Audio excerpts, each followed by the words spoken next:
Merhaba sevgili izleyenler, Kıbrıs'ın Sesi TV 2020 ekranlarında gündem özel programında Diyalog Medya Grubu Genel Yayın Yönetmeni Sayın Reşat Akar'la birlikte sizlerleyiz. Hemen bugünün konularını sizlere kısaca özetleyeyim.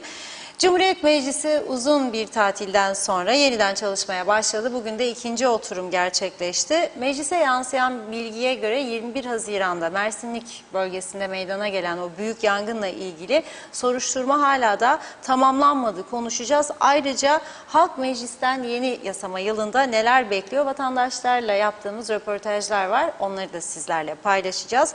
İkinci konumuz uçak bileti fiyatları ve yeni uçak şirketi. Neden hala izin verilmiyor? Bu konuda hükümetin dağılmasına sebep olabilir mi? Hükümet ortakları neden anlaşamıyor? Paylaşacağız. Ticaret Odası'nın bir başka konumuzda elektrik kurumuna yakıt alımı konusundaki ağır suçlaması hükümet tarafından yanıtsız bırakıldı. Yine bu ihalenin de neden sonuçlanmadığı bugünkü konularımız arasında. Son olarak Lefkoşa Güngör çöplüğü, yangın hala devam ediyor. Her taraf zehirlendi. Olay yerinde inceleme yapan İçişleri Bakanı Ziya Öztürkler'in itiraf niteliğindeki açıklamaları var. Yine süremiz yeterse de son olarak da metan sınır kapısına da değineceğiz. Zira hep uyarılarda bulunuyoruz ama buna rağmen önlemler alınmıyor. Muhaciret memurları da cidden zor durumdalar. Evet, Reşat Bey merhaba. Merhabalar Funda Hanım. Herkese hayırlı günler dileyerek başlayalım. Evet, Cumhuriyet Meclisi uzun bir tatil sürecinin ardından dün yeniden çalışmana başladı. Bugün de yeni dönemin ikinci birleşimi gerçekleşti. O birleşimde okunan bir metin hepimizin dikkatini çekti. Salon gördüğünüz gibi bir ara açılışta kalabalıklaşıyor. Sonra eskiden nasılsa eleştirilere rağmen, o kadar eleştirmemize rağmen, sizlerden gelen o kadar eleştirilere rağmen salon yine boşalıyor. Giriyorlar, çıkıyorlar, giriyorlar, çıkıyorlar. Ortada da bir sonuç yok tabii. Bugün dikkat çekici bir konu sunuş bölümünde 21 Haziran 2022 tarihinde meydana gelen Mersinlik bölgesindeki orman yangınının çıkış nedeni veya nedenleriyle ilgili Meclis Araştırma Komitesi Başkanlığı'nın komiteye yeni ek süre verilmesine ilişkin tezkeresi okumuş. Düşünün, 3,5 ayı geçti. 18.000 dönümün üzerinde arazi yandı, ormanlık arazi. Milyonlarca liralık harcama yapıldı o yangın söndürülsün diye. Türkiye'den, Güney Kıbrıs'tan, İngiliz üslerinden uçaklar, helikopterler getirildi. Nefes borumuz tıkandı. Çok çok önemli bir yangın, çok önemli bir olay. 3,5 ayda meclisin kurduğu komite tamamlayamamış çalışmalarını da ek süre istedi. Peki Orman Dairesi nerede burada? Orman Bakanlığı nerede? İtfaiye Müdürlüğü nerede? Bu Meclis Araştırma Komitesi'ne mi kaldı bu iş? Nerededir? Neden bu yangın çıktı? Yangının çıkış sebepleriyle ilgili elde edilen bulgular nedir? Ne yapıldı bugüne kadar bu yangınla ilgili? Bakınız, eğer ki bütün konular böyle bırakın da yarın unutulur diyerek geçiştirilirse bu ülkenin sonu yoktur. Ciddi söylüyorum. Sabah uyandık, Allah'a şükürler olsun, hava güneşli, güzelcik falan filan. Bugün de iyi kalktık. Böyle olmaz ama. Aslında bugün iyi değiliz. Bakın ben söyleyeyim, bugün normalde özellikle Lefkoşa ve civarında yaşayanlar için en kötü günlerden biridir. Zehir var, doğrudan zehir. Ben mesela organize sanayi bölgesinde çalışma odamın penceresini açtım, zehir geliyordu. Arkadaşlar dedi ki daha kötü. Havalandırma yerine zehir geliyor odaya. Ve kapatmak zorunda kaldım pencereyi. Ama olmaz. Havasız, nefessiz nasıl yaşayacağız? Dünyanın en güzel yerlerinden birinde yaşıyoruz. Ama bu en güzel yeri bilinçli veya bilinçsiz bir şekilde yok etmek için elimizden geleni yapıyoruz. Ya tam bir rezalet, tam bir skandal. Ve meclistekiler de son derece rahat arkadaşlar, sağ olsunlar. 3,5 ay daha çalışmalar tamamlanmamış, ek süre istemişler. 3,5 sene daha sizin olsun. Ama o Mersinlikten sonra kaç yerde yangınlar oldu ya beyler? Kaç yerde? Hadi Ağırdağ'a ne zaman geleceksiniz o zaman? Ağırdağ'da elektrik meselesi iddiası var. Kimi yargıya vereceksiniz? Kimi sorumlu tutacaksınız? Kimi taşıyacaksınız? Savcılığın, polisin önüne sorgulatacaksınız. Kimden hesap sorulacak? Yangın başlamazdan önce ihmali olan tüm gelmiş geçmiş Kırktek yöneticilerini mi sorgulayacaksınız? Kırktek'in yöneticilerini tayin eden, Kırktek'ten sorumlu bakanları, bakmayanları mı sorgulayacaksınız? Şimdiki yönetimi mi sorgulayacaksınız? Kimi sorgulayacaksınız? Tam bir keşmekeşlik içinde gidiyor memleket. Rezil bir durum var yani. Gerçekten. Ve aslında bunların 3. konu olarak okumuştu şeyi. Güngör'deki çöplüğü ama bağlamam lazım. Çünkü yangın yangındır. Şu anda devam ediyor yangın. İçişleri Bakanı Ziya Öztürkler, dün bizim programdan sonra düştü bu haber. Gördüm ben de. Bugün gazetemizde değer verdik. Olay yerine giderek inceleme yapmış.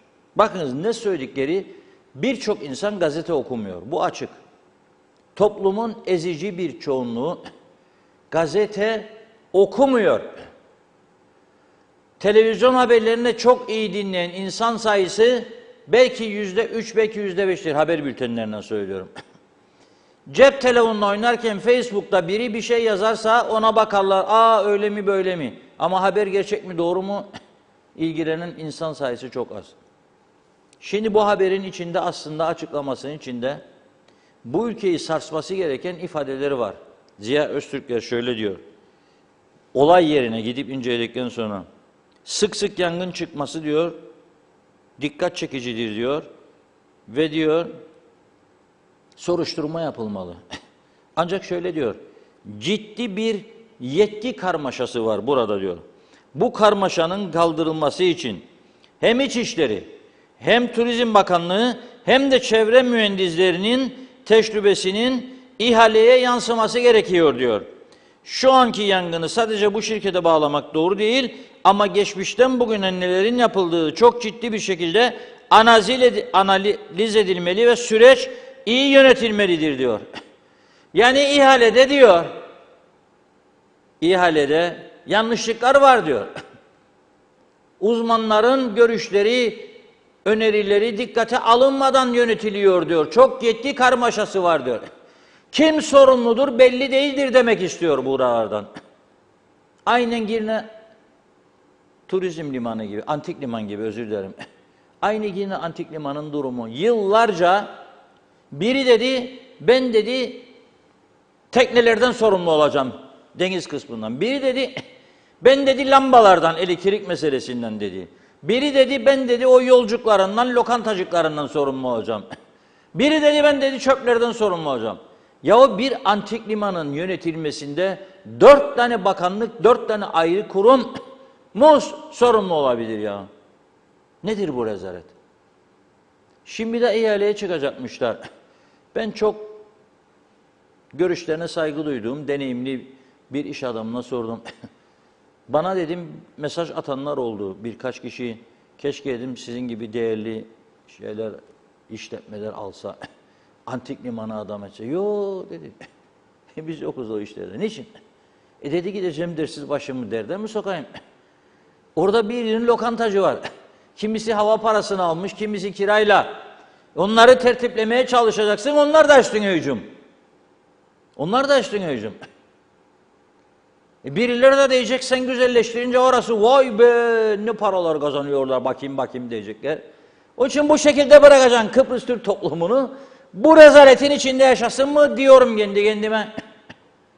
Bunu mu hak ediyoruz? Ama bunu da sorgulamıyoruz. Bugün yine baktım bir sendika hademe sorunları nedeniyleymiş, eylem yapmış. Ya o bir hademe iki hademe için yapın tabii de ortalığı ayağa kaldırırsınız. Yapacak başka iş yok da biraz da toplumsal sorunlar, ülke sorunları, devlet sorunları, yaşadığımız ülkeyle ilgili. Mesela bu Güngör çöplüğüyle ilgili. Ya o bütün Lefkoşa ve civarında yaşayanlar zehirlenmiştir, zehirlenmektedir. Çocuklar evde zehirleniyor. Bunlar hiç mi rahatsız etmiyor ya sizi? Hiç kimse sokağa çıkmıyor. Hiç kimse gidip orada eylem yapmıyor. Hiç kimse gidip bir iki bakanlığın önünü kapatmıyor. Süt fiyatları artarsa bakanlığın önünde eylem, süt fiyatları, arpa fiyatları artarsa bakanlığın önünde eylem, dozerler gelir, traktörler gelir, demir kapıları, korkuluklar kaldırırlar, traktörlerle girerler bakanlığın içine, o eylem olur o zaman. 3 kuruş mücadele vardır. Bir kişi hademe vardır. Ama bütün toplumu ilgilendiren, hepimizin zehirlendiği bir olay karşısında, bu ülkenin her şeyini olumsuz etkileyen bir pislik karşısında hiç kimse sesini çıkarmıyor. Bu yangın sadece KKTC'liler için değildir. Burada eğitime gelen çocukları da zehirliyor. Onların aileleri için de büyük derttir, o çocuklar için de. Ben olsam katliyen göndermem bu ülkeye, geri çekerim çocuğumu.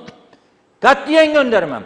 İsterseniz dünyanın en büyük diplomasını verin ki değildir. Tamam mı? Katliyen göndermem.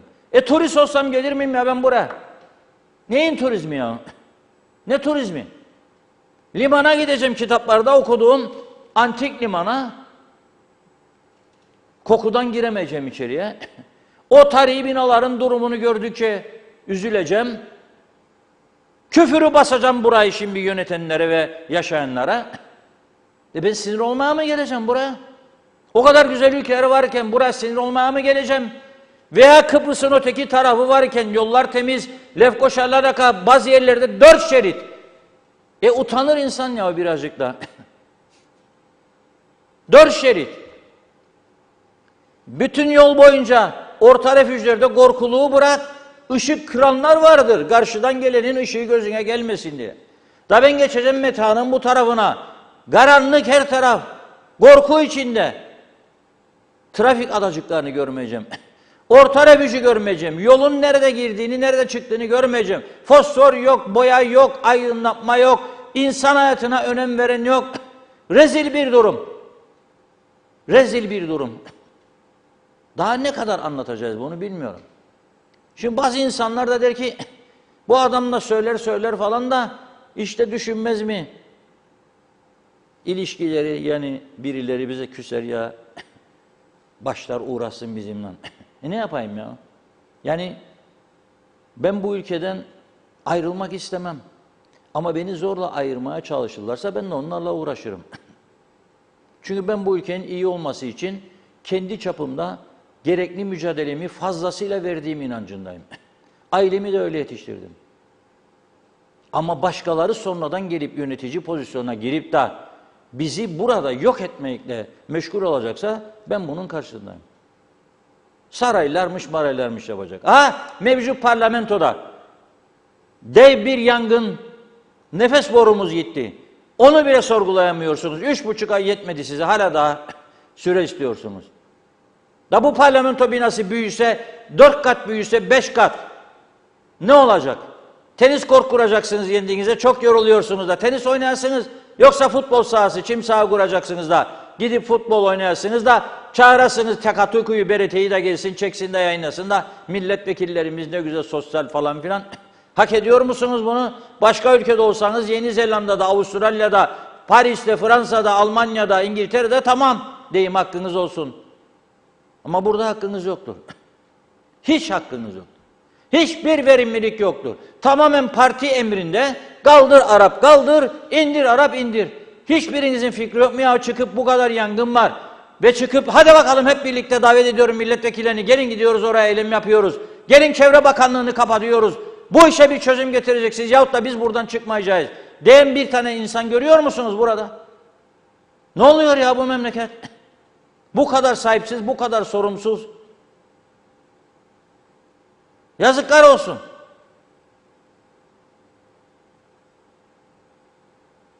Olabilecek bir şey değil. Kabul edilebilecek bir durum değil.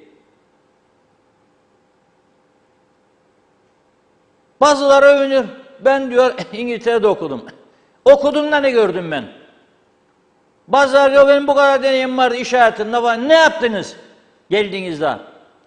Birilerinin işlerini takip etmenin dışında ne yaptınız soruyorum size. Kaç zaman geçti seçimden bu yana? Hangi toplumsal sorumluluğun içinde varsınız? Zeytin Festivali'nde görünürsünüz. Bekmez Festivali'nde görünürsünüz. Pulla Festivali'nde görünürsünüz.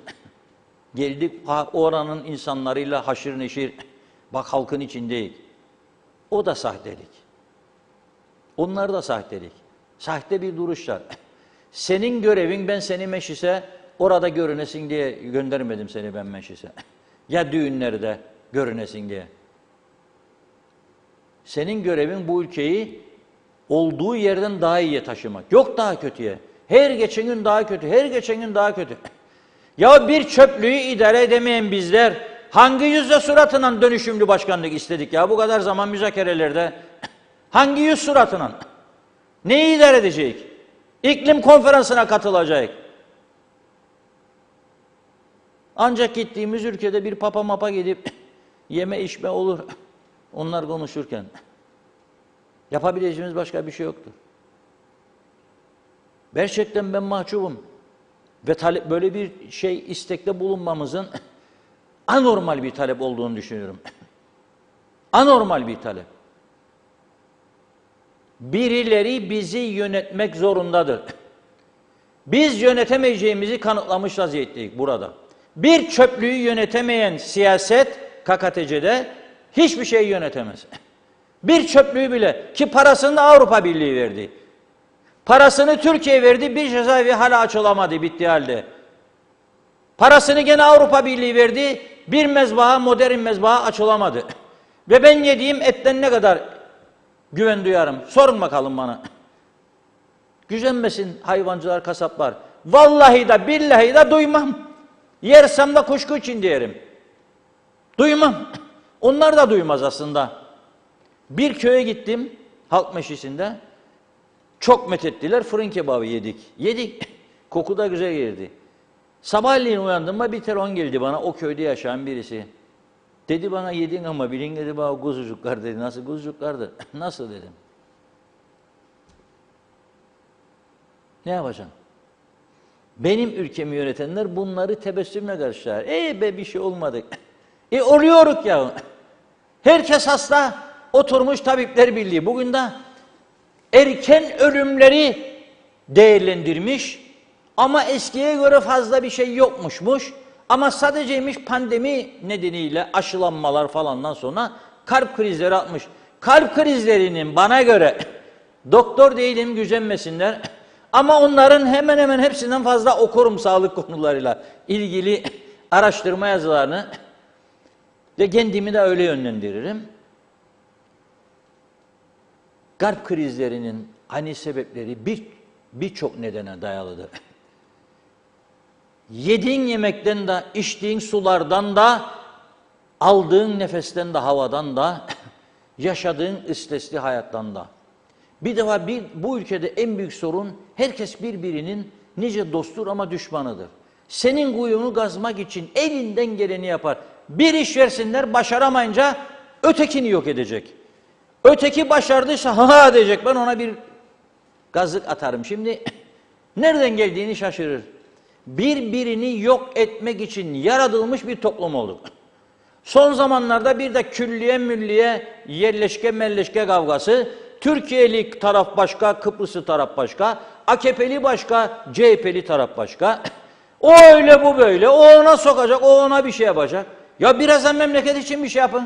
Vazgeçin renklerinizi, unutun bir süre için. Bir çöplüğü ıslah edin bana, adam edin göreyim sizi. Ya bu daha burasıdır. Lefke çöplüğü daha tam olarak söndüğümü bilmiyorum. Bazı belediyeler artık buraya getirmemeye başladı. Kendi bölgesinde çöplük yarattı, döküyorlar. Daha da tehlike. Sıcaklık yükseldi, kırık şişeler falan filan, yangınlar başlıyor. Daha da büyük tehlike.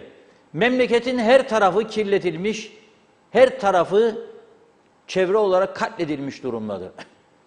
Ağaçlar gider, yerini çöpler alır. Her taraf pistir, her taraf kirlenmiştir. Ey emlakçılar, size söylüyorum, ey müteahhitler. Övünüyorsunuz, bazı projeleri daha başlamadan satıyorsunuz. Ruslar savaştan kaçsın diye, askeri gitmesin diye geliyor. Ama bir süre sonra sizi de dövecekler ha. Onlara sattığınız bölgelerde lağım sularını gördükçe sizi de dövecekler. Onlar Kıbrıslı Türkler gibi sinde kal be kardeşciğim, yoktur öyle. Alıp topuzları dövecekler sizi de. Siz de koyacaksınız ağırlığınızı o zaman. Sterling 100 bin 200 bin her villada götürüyorsunuz. Da övünüyorsunuz milyonlar arttı diye. Yahut da ben telefonlara cevap vermem. Biri aradığında aslında ben cevap vermem, nasıl oldu da açtım telefonu. Benim vaktimi çalma falan dermiş bazıları. Rum malları üstünden zengin olan bazı kardeşlikler. Kanalizasyon arıtma sorununuzu çözmeden bugün için satıyorsunuz, yapıp kandırıp insanları, yarın topuzlarla sizi kovalayacaklar. Söyleyeyim ben bunu. 30 sene 40 sene işleyip biriktireceğim, birikimimi getireceğim buraya da sen benimle dalga geçeceksin, kağıt üstüne satacaksın da sonra bakacağım evimin önünde dışkılar akar gider, seni de rahatsız edeceğim. Ve bu bakanlar bakmayanlar da söylüyorum, sizin peşinize de düşecekler bundan sonra topuzla. Nasıl memleket yönetirsiniz ya? Nasıl huzur içindesiniz? Nasıl bir vicdanınız var sizin ya? Aldığınız maaşları hak ediyor musunuz? Bindiğiniz o kara Mercedeslerin arka koltuğunda otururken hak ediyor musunuz orada oturmayı diye düşünür müsünüz hiç? Aracınıza depo doldururken şoför, bu memleketin, bu halkın parasını ben boşuna harcıyorum diye vicdanınızı sızlatıyor mu hiç bu olaylar? Rahat mısınız, memnun musunuz? Ben size soruyorum. Ben sizden milyonlarca defa şikayetçiyim bir vatandaş olarak. Ne demek ben penceremi açamayacağım ya? Lefkoşa'nın göbeğinde oturuyorum. Hadi bırak bulunduğumuz organize sanayi bölgesini mahvettiniz. Sanayi Odası Başkanı da dediydi, cennet gibi olacak dediydi. Gelirken şimdiki Ali Bey'e de mesaj yolluyorum. Ne oldu burası? Cehennemden beter oldu be burası. Her taraf pislik, rezalet içerisinde. İş yeri sahiplerini kimse uyarmıyor. Adam yeni boşaldı da belediye geldi bu kadar bağırma çağırma. Biraz topladı gitti. Ertesi günü gene sokaklar arasında atıyorlar. Bütün araba parçaları, egzoz parçaları, lastikler, çöpler, möpler, her şey sokaklara. Gidip kapısına cezasını keseceksin. Kapısına kilitleyeceksin, 15 gün iş yapamazsın bakalım. Ama yapamazsınız. Neden? Çünkü o onun partisinden rozetli, o onun partisinden rozetli. Onun arkada bir dayısı var, telefon açacak diyecek. Ne yaptınız ama bizim Ali'ye? O biri telefon açacak, ne yaptınız ama bizim Mutta'ya? O biri açarken ne yaptınız ama Abdurrahman'a? O biri gidecek bakana, o biri gidecek elçiliğe, o biri gidecek oraya. Bunların karşısında adam gibi iş yapabilecek niyetiniz, cesaretiniz, beceriniz, görgünüz, kültürünüz varsa buyurun devam edin. Yoksa çekilin be kardeşim artık bir kenara. Çekilin, temizlensin bu memleket. Bu olacak iş değil. Ne demek ya 4 gündür zehir soluyoruz? Ne demek benim muhabirim gidecek çeksin de dayak atmaya çalışacaklar, üzerine yürüyecekler. Bakan gidecek diyecek karmaşa var burada. Bir çöplüğü kimin yönettiğini şu anda kimse bilmiyor. Benim çevre bakanlığım olacak, çevre dairem olacak, memurları olacak ve benim vergilerimle onlar ödenecek. Ama bir kelime duymayacağım ben çevre dairesinden, çevre bakanlığından burası için. Bir kelime duymayacağım. Da turizm projeleri varmış. Ne turizm projesi ya? Ya siz bizi zehirlediniz, bizi kaçırıyorsunuz bu ülkeden. Kimi getireceksiniz bu ülkeye siz? Kimi kandırıyorsunuz ya ama?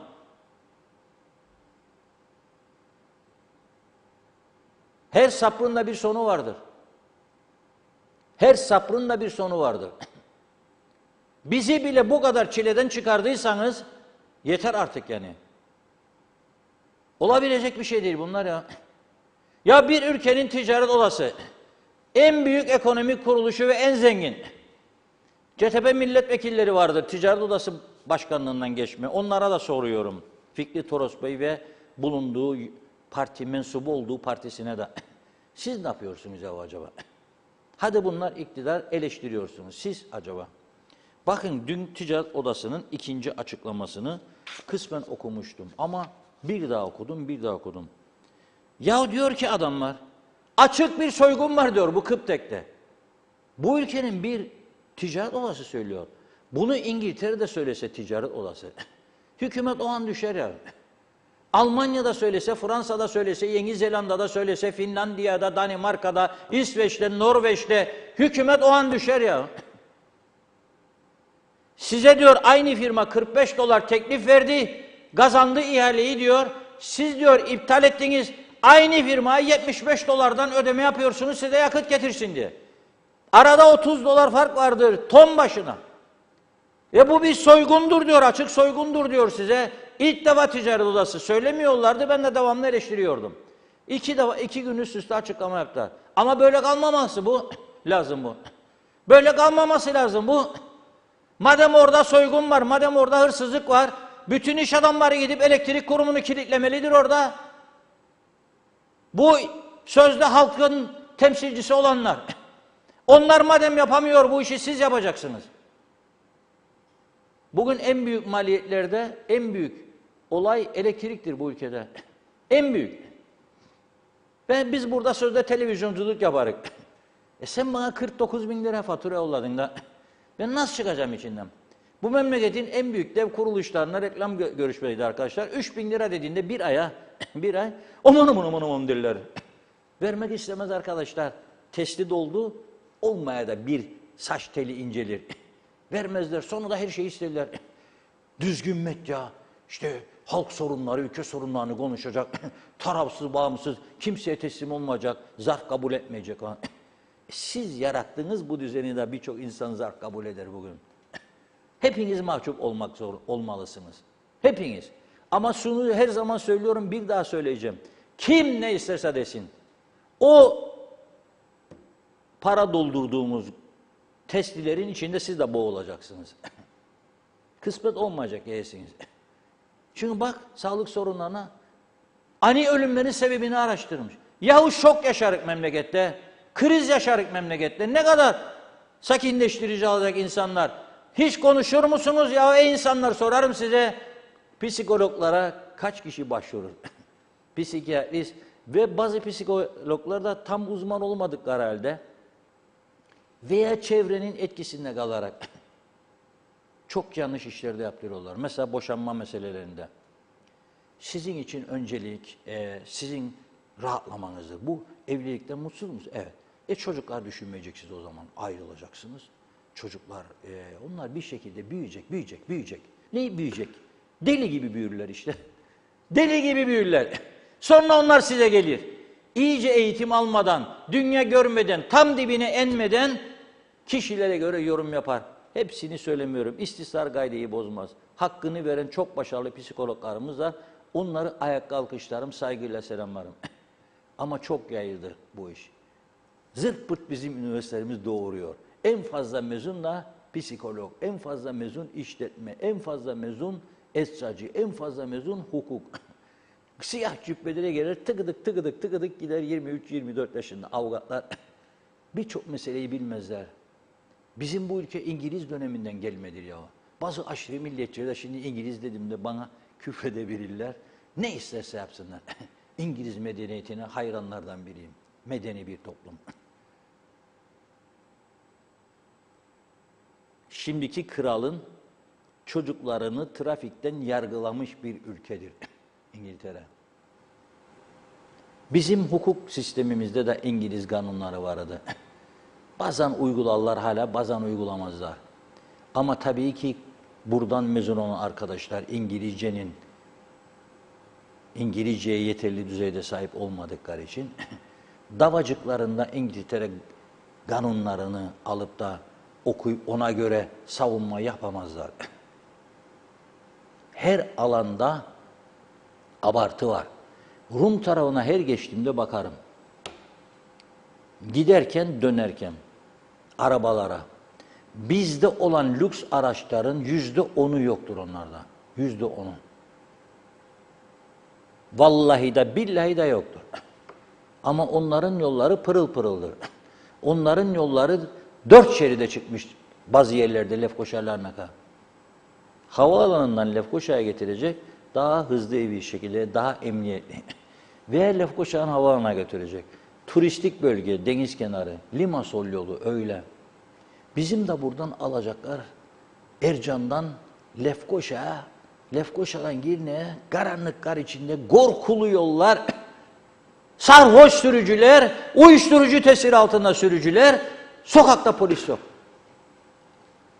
Çünkü sayısı eksik. Sokakta polis yok. Ondan sonra da kurumsallaşma, KKTC tanınsın. Kim tanıyacak yahu seni? Kim tanıyacak? Türkiye'nin hatırı için çıksa da 2 kişi, 3 kişi tanınsa da sonra bakalım ne kadar pişman olacaklar. Biraz geçsinler bunun içini de. Bakalım. Evet Funda Hanım, buyurun. Lice mesajlara başlayalım. Çok teşekkür ediyoruz ilginize. Hemen Erol Hasan iyi yayınlar diliyor. Belgin Rıfat'ta, Ali Çeliker'de, Sibel Yemenicioğlu da. Evet bakıyorum Nuran Kansu da kolay gelsin demiş. Mehmet İnancı da hayırlı yayınlar olsun, batmış batırılmış. Kaoslar ülkesi cennet adımıza. Sizlere ve Diyalog ailesine sağlıklı günler. Abdullah Tunceli, ben Vadili'de kalıyorum. Perşembe günü Direkkaya köyüne giderken van aracımla yol o kadar bozuk ki vanımın ön makası kırıldı ve 1500 lira ödedim. Bana bunu kim ödeyecek diye soruyor. Mazbata mağdurları hükümet derhal istifa etmelidir diyor. Akşam mesajlar yağdı bize. İnsanların evlerine gitti polisler. Hükümet nerede demiş. Yakında Başbakanlık önünde uzun süreli eylem bizleri bekliyor. Arif Sago, maalesef çöplüğe 10 yıl verdiler diye biliyorum. Kaç senedir oradan ekmek yerler. Her şey güzel oldu. Güzel de doldu. İşte yakacaklar ki azalsın. Dikmen çöplüğü gibi Avrupa Birliği'nin izni var mı? Şimdi merak ederim. Mehmet İnancı, bu ülkemiz hayatta adam olmayacak Sayın Akar. Vekillerden bakan olmamalı. Vekil sayısı mecliste 25 olmalı. Gürdal Serengüçlü de iyi yayınlar dilemiş. Ağzınıza sağlık Reşat Bey diyor. Ömer Bozkara, vezirler çok güzel dediniz Reşat Bey. Sonradan gelenler bizleri yönetir. Bizdekiler de ayak tutar dedi, kızdı. Çağatay Döner, unutulmaması gerekir. Zehir saçan toksik dumanlar Güney Kıbrıs, bilhassa Güney Lefkoşa'daki insanları da etkiliyor. Emojileri atlayalım. Abdullah Tunceli, helal sana Reşat Bey. Mehmet İnancı, seçim yatırımları için her yere giderler. Nilüfer Canova, Reşat Bey biz her konuda sınıfta kaldık. Kulaklar hiçbir şey işitmiyor. Larnaka Lefkoşa arası beton bariyerler orta refüjde. Kıbrıs'a özgü bitkiler bir diğer tarafında kedi köpek geçmemesi için çitler mevcut. Bizde hiçbiri yok. Aksine sabit kameralar var. Bence bu kameralar maalesef halkı korumak için değil, devlete para kazandırmak içindir demiş. Yücel Barbaros, meclis binasına sığmıyoruz diyenlere tavsiyem bu ülkeye en çok para getiren daire olan Mausa Tapu ve İskele Tapu dairelerine ziyaret etmeleri. İnsanların ne zor şartlarda çalıştıklarını görürsünüz. Mehmet Güleç, sevgili Reşat abim diyor, hakemlerin hala maaşları ödenmedi. Evet, haklarını, hakem mi? Evet, haklarını arıyorlar. Lütfen destek gösterin demiş. 250 hademe, yanlış yazmışsınız. 250 hademe haklarını arıyor. Destek çıkarsanız sevinirim demiş. Cemil Kurç, boş verin, doğru dürüst hastanemiz, yollarımız olmasın, ormanlarımız olmasa da olur. Bizim acil olan yerleşkemiz oluyor. Daha ne isteriz? Erol Hasan Avustralya'dan selamlarını yollamış. Meral Kavas çok eleştirmiş, çok kızmış. Erkan Erçika, Bergama'da UBP tehdide başladı diyor. Sayar Aker, karanlıktan aydınlığa gitmeliyiz. Antik limandaki harabe evler restore edilmeli. Rengarenk duvarlar boyanmalı. Mehmet İnancı, ayvayı yiyecek bu bazı açık göz müteahhitler. Ömer Özben, iktidarı muhalefetinden hayır yok. Biat, köşe dönme, çevresini tatmin etme, makam mevki. Halk işsizmiş, yoksulmuş, açmış, perişan, sağlıksızmış, ilaç yok diyor, ulaşım yok. Günün konusu yerleşke, yetti diyor, toplumu parçaladınız, Türkiye ve Kıbrıs Türk'ü diye, yetti artık, halk bıktı demiş. Necdet Mavi Gözlü, Kuzey Kıbrıs Birleşik Afrika Pakistan Cumhuriyeti'nden bize hayırlı günler diliyor. Evet, hala bu memleketin düzeleceğine inanıyor musunuz demiş. Pardon, bu memleket, bu UBP denen parti oldukça asla ve asla adam olmaz. Her gün daha kötüye gidiyoruz. Her gün bir önceki günü arar olduk. Bugün yine Diyalog gazetesinde okudum. Durmadan talebe adı altında Afrikalı insanlar buraya geliyor. Sizden başka bu konuları gündeme getiren yok, fırsat bulamıyorlar demiş. Reşat Bey, bizi çok büyük tehlike bekliyor. Bu Afrikalılara acil önlem alınması gerekir. Her gün nüfusları artıyor, yarın çok geç olacak, uyarıyorum. Bülent Lider Mehmet Küçük, yaşanan onca orman yangınları adına ne gibi caydırıcı önlemler alınmıştır? Bizlere göre av ve hayvancılık en az 10 yıl yasaklanmalı. Bunun yanı sıra ormanlarda piknik yapmak, ateş yakmak uzun bir süre yasaklanmalı. Ormanlarımızı şu eşsiz ağaçları yakan azılı suçlular en ağır cezalarla cezalandırılmalı. Bu konu hakkında kesin hüküm, kural ve kanunlar herkese bir an evvel uygulanmalı demiş. Erdal Yarkın iyi yayınlar diliyor. Sayaraker Rum mallarından zengin olanlar var. Türk malları karambora gitti Rumlara saflıktan dedi. Arif Mustafa Cüce iyi yayınlar demiş. Mehmet İnancı Güngör çöplüğünü köy destebanına teslim etsinler Reşat Bey. Destebanlar sert kişilerdir. Afları yok, basarlar cezayı diyor. Cemil Kurç, mahallede araba lastiği yakarsam suçlu olur muyum demiş. Abdullah Emirzade, sanayi odasının hiçbir yaptırımı yoktur. Sanayi dairesi bu işleri ve cezaları vermekle yükümlüdür ama yapmıyorlar ya da yapamıyorlar diyor. Evet, Abey Hüseyin, siyasetçiler kötü diyor. Yollar kötü, denizler pis, yediklerimiz, içtiklerimiz hepsi pis. Nefes aldığımız hava pis. Bu pisliği yalnız sonuna kadar halk itaatsizliği temizler. Cengiz Genç, evet iyi yayınlar dilerim. Yukarı Bostancı'dan selamlar. Severek izliyorum TV 2020'yi. İyi ki varsınız demiş. Çok teşekkür ediyoruz. Mustafa Cici Baba, hademelerin hala ödenmediğini biliyor musunuz demiş. Evet, her kim ki yanında çalışanı ödemezse benzer eylemlerde olur. Nazime Nalbant, evet tarafsız haberlerinizi dinliyorum. Her zaman doğru konuşuyorsunuz ama ne yazık ki hiç kimsenin umru değil. Herkes kendini düşünüyor, göz yumuyorlar. Bu yüzden değil mi diyor, benim güzel Kıbrıs'ımı bu durumlara getirdiler. Günden güne battıkça da batıyor demiş. Bunları görenlerin vicdanları rahat mı? Üzgünüm, sonu ne olacak? Evet, bir iki mesaj daha okuyup ara verelim. Erol Canseç, akıllı yönetilen ülkelerde yıllar hızlı ulaşım, hızlı kazanç, hızlı devlete vergi verilmesi için yapılır. Bizde ise gösteriş amaçlı demiş. Arif Karakaya da iyi yayınlar diliyor. Evet, tuz koktu artık. Bizi yönetenler veya yönettiğini zannedenler ne yaptıklarını bilmiyorlar, düşünemiyorlar. Doğru yapılan hiçbir şey yok. Yalan dolan, sömürülen, fakirleşen toplum. Yaşantımız hep stres, kaygı içinde. Toplumumuzda kaygı bozuklukları had safhada demiş.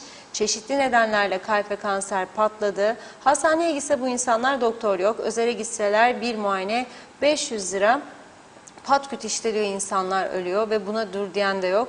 Uzun bir sürede olmayacak gibi görünüyor. Devletin yaydığı koku psikolojisine hiç girmeyeceğim demiş. Hakkımızda hayırlısı diyor. Evet, devam edeceğiz mesajlara. Şimdi bir ara. Reşat Bey, buyurun.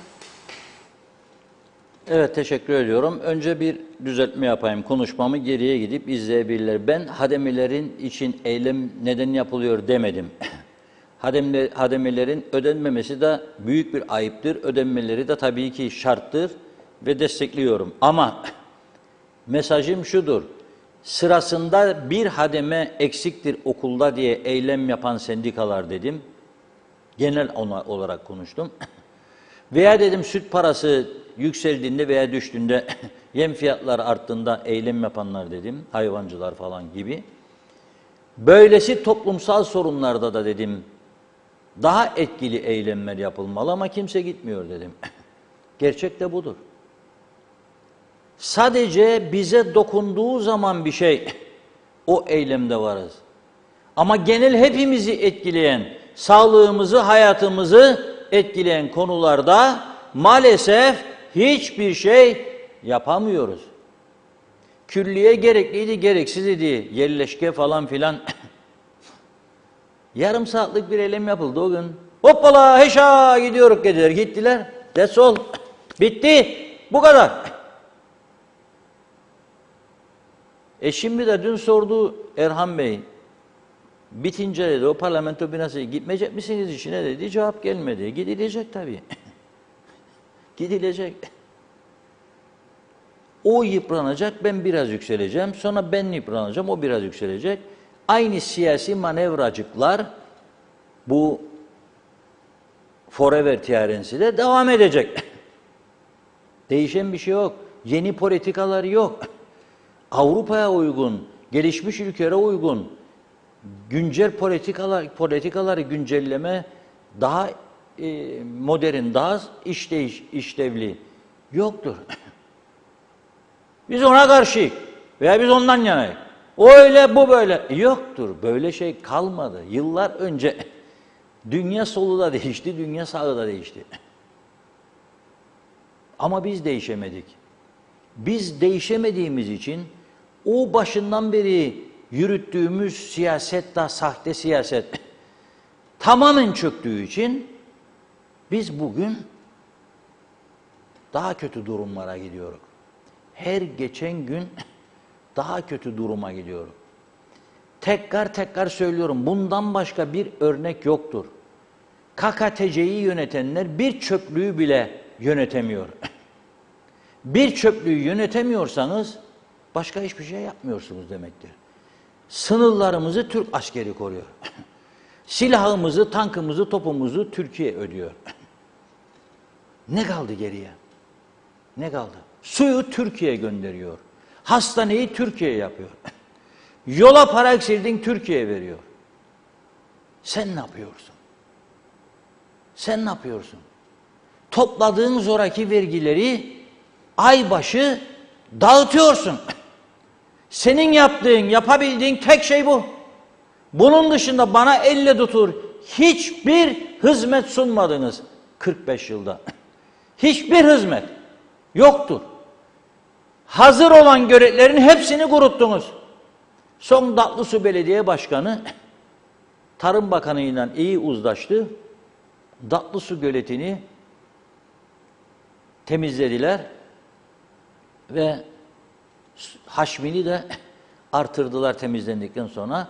Bu sene inşallah maşallah yağmur yağsa o gölet su tutacak diye hesap ediyorlar. İkinci en büyük göletlerden biri Değirmenlik'tir. Orada da bir hareket başlattılar. Onun dışındakiler hemen hemen hepsi kurumuş vaziyettedir. Hiç kimsenin de umurunda değildir. Nasıl olsa Türkiye'ye su yollar.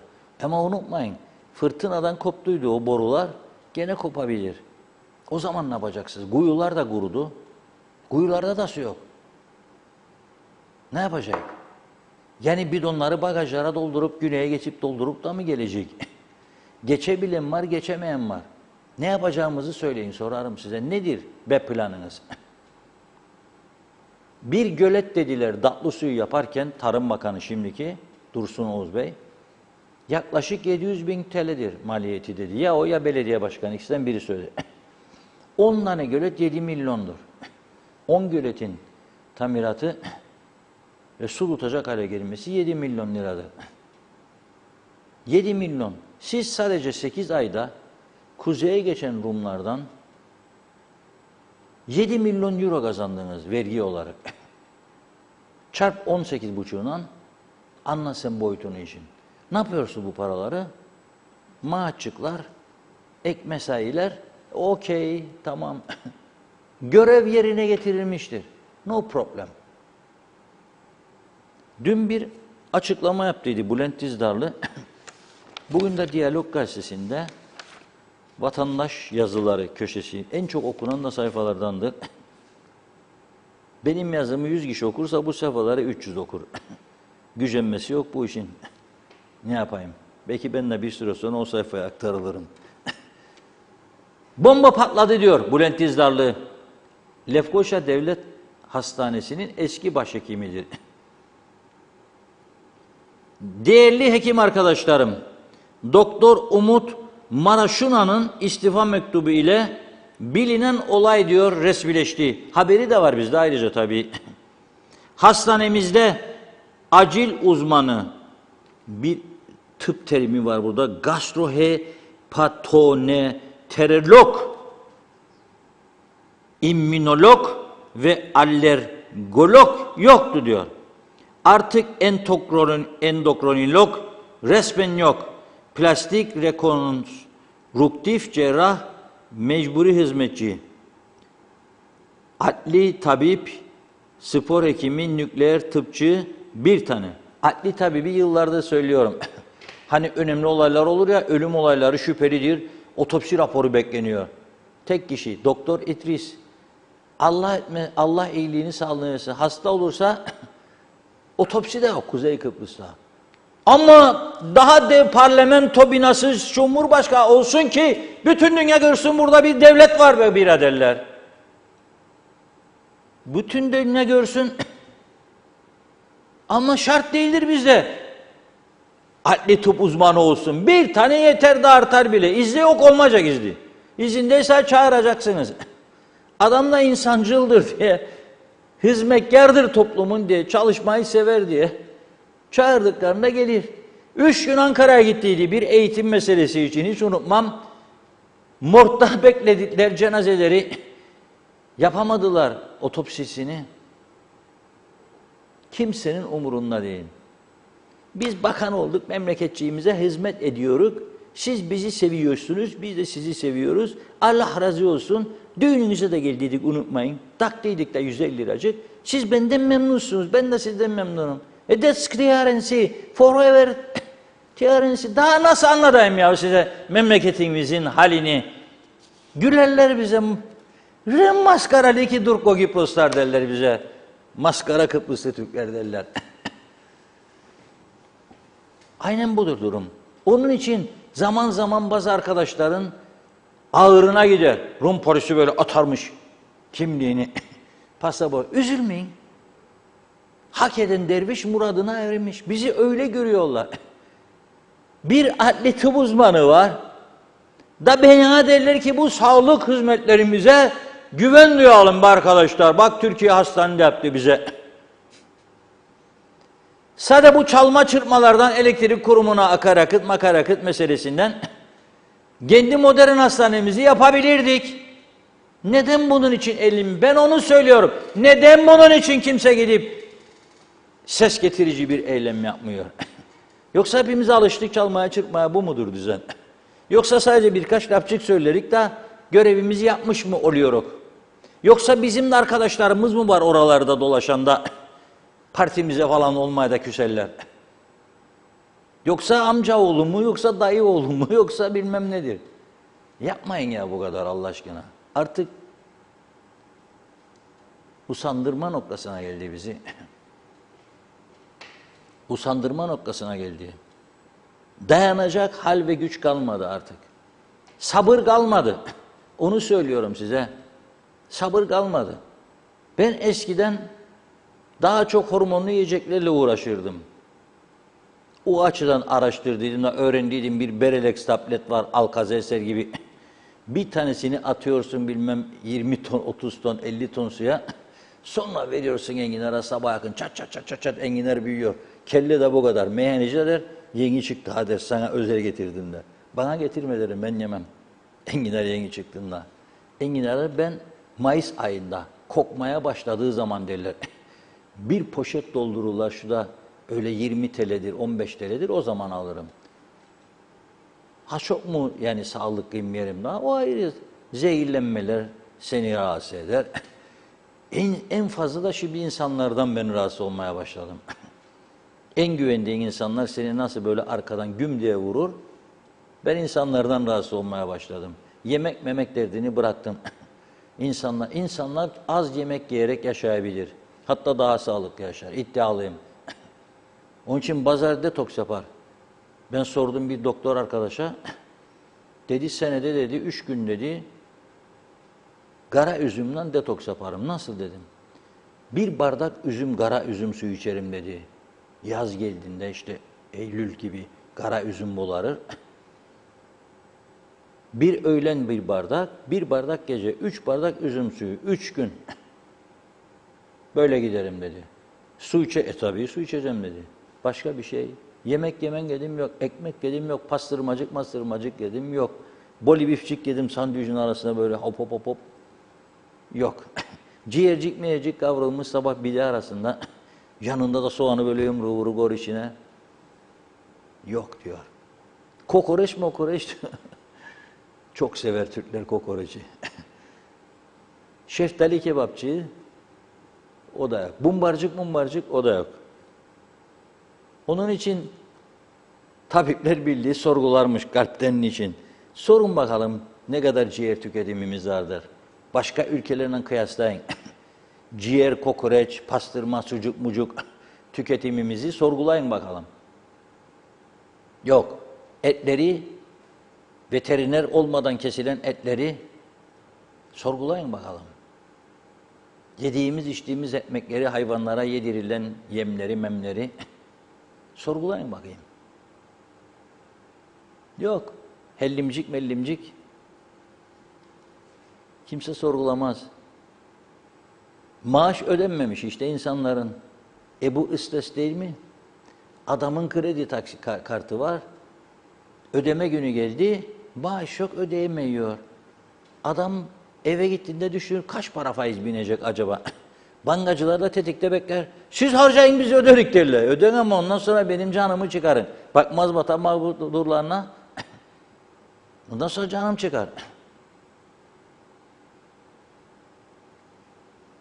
Özel sektör yetiştirir bir adamı.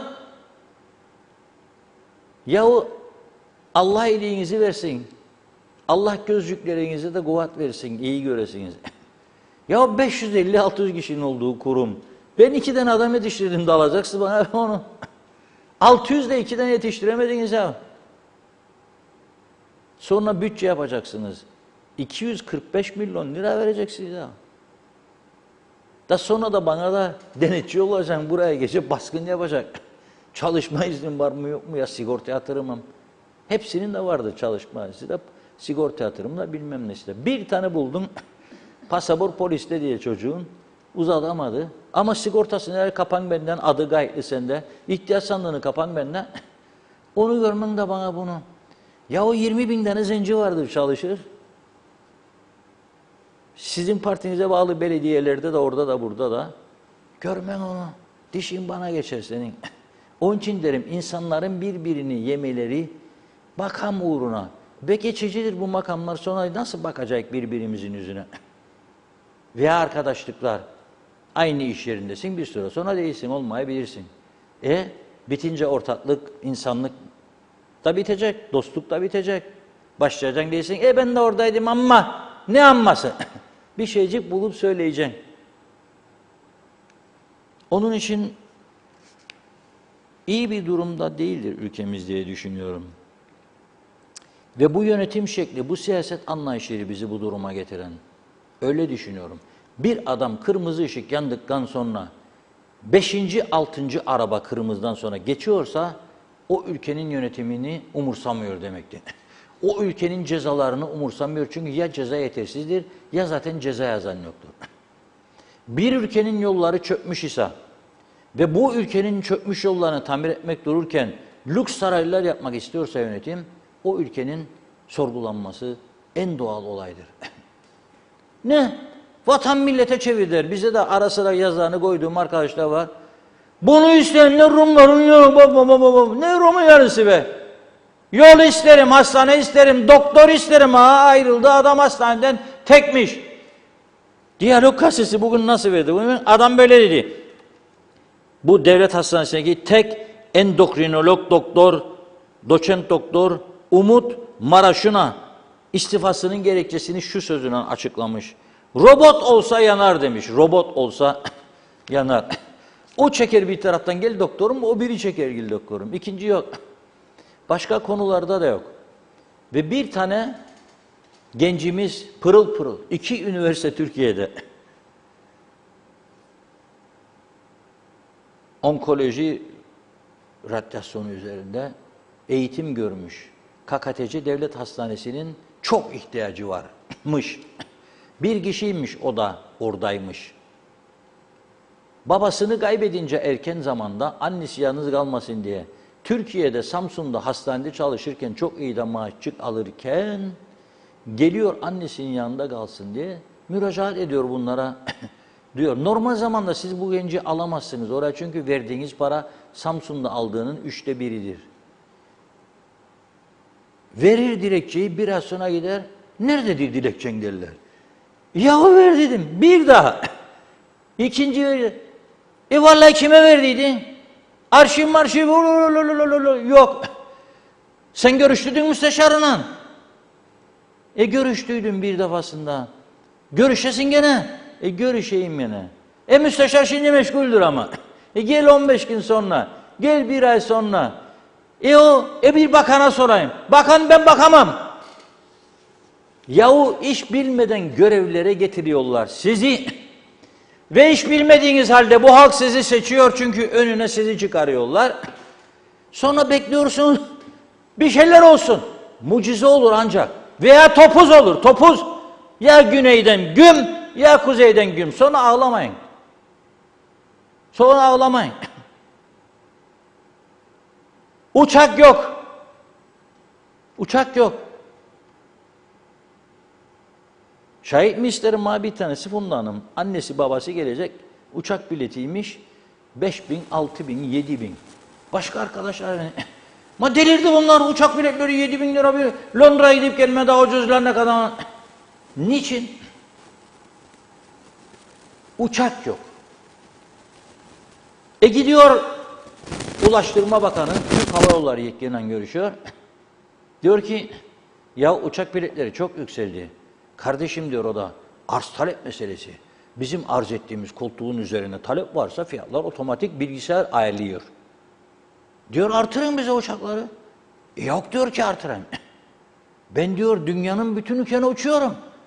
Japonya, Singapur, Malezya, Hong Kong, Dubai, İngiltere 10-15 sefer günde. Onun için size ben daha fazla uçak veremem. Pegasus zaten çok seferi var. O da o kadar. Diyorlar bir şirket oraya buraya. Ama şartlarımız var. Türkiye'ye 2 milyon turist götüren şirket Rusya'dan buraya uçmayı kabul ediyor. Peşkeş. Neler olacak bakalım. Vardır bir bildiği. Bakanlar Kurulu'nun içinde bile böyle derler Ulaştırma Bakanlığı. O zaman sen al yönet. O peşkeş varsa sen yap bunu. Hadi yahut da beraber girelim bir komite kuralım be. Var mı yok mu bakalım. Niçin bize %25 veriyor da 75 vermez? Babanın malı mı be uçaklar? Sen mi aldın uçaklar? Adamındır. Bu iş kalsın bakalım. Hadi bakın daha kaç sene daha bakacaksınız. Elektrik kuruna bakın. Esas ne bozdunuz ihaleyi? 45 dolara size şimdi 75'e getiren kabul ettiydi. Açıklandı da. Şimdi senden 30 daha bağlı getir. Onda peşkeş yok. Ama uçak gelirse peşkeş var ha. O zaman siz alın yönetin bu operasyonu. Ya da çekilin kenara. Ki bence an meselesi hükümetin istivası. Allah iyiliğini versin. Başbakan Ünal Üstel de sağlık sorunlarıyla uğraşıyor bu ara. Göz operasyonu yaptı. Geldi. Sonra tekrar gitmiş akabinde enfeksiyon meselesi olmuş. Perşembeye ancak gelebilecekmiş. O geldikten sonra Bakanlar Kurulu görüşecekmiş. Görüştükten sonraymış karar verilecekmiş. Mişmiş.